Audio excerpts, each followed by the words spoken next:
I bought this power supply.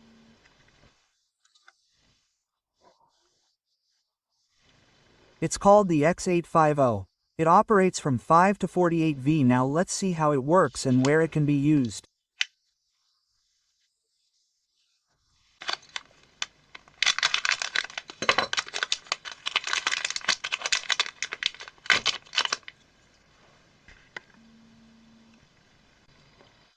The unit is controlled by this 8-pin microcontroller. It's called the XL705.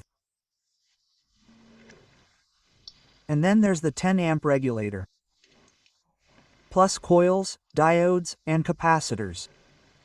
The other side is soldered like this.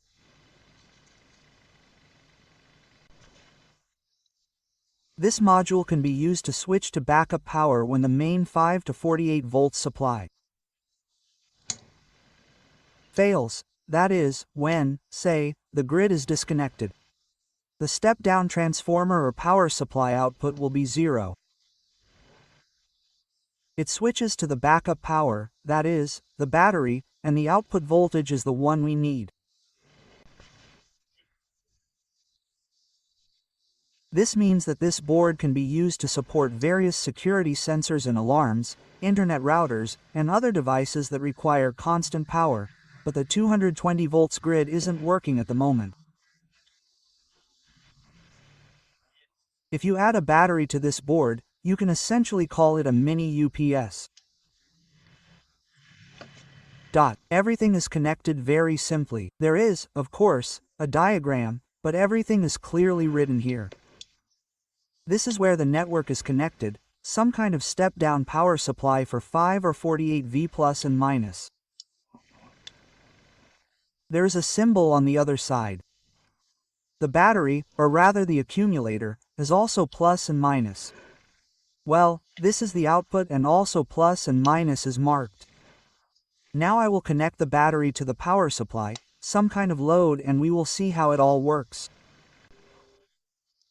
I will connect the power supply to 12 volts to the input of this board. The batteries will be lithium batteries in these 12-volt blocks. Well, I will connect some kind of lamp to the output. Positive wire. I connect the output from the battery to the positive on the board. And the negative will go here to this contact. It also needs to be tightened. I screw the wire from the power supply to these contacts. This is the positive, this side is the negative.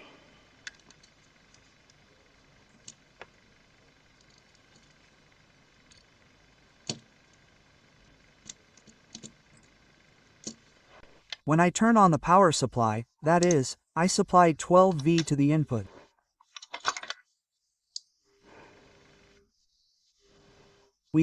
We hear, or rather, that the relay has triggered, the LED lights up red, and there should be 12 volts at the output.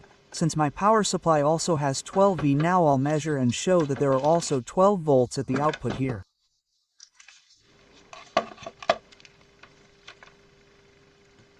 That's how we probably see it, 12V.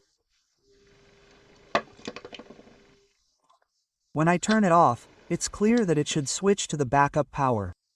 Well, the output is still 0. Now, I'll put the battery here and see how it all works. I put the batteries in the socket.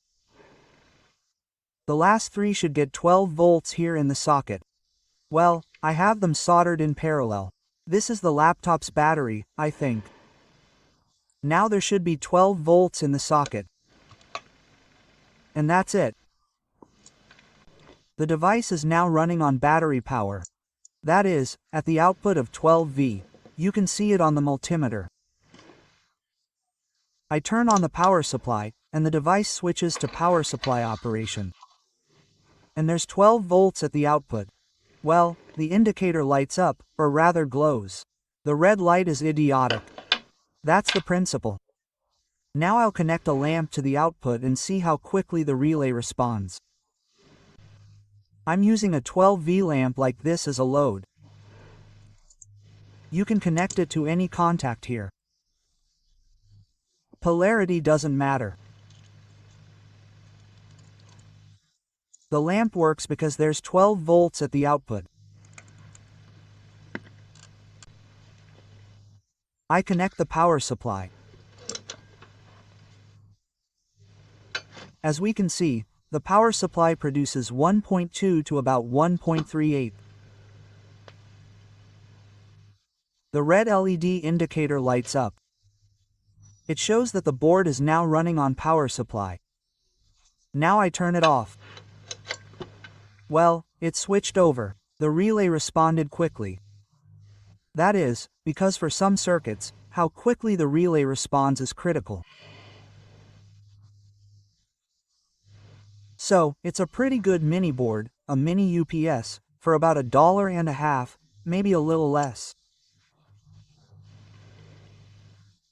You can take it, use it, and apply it to some circuits.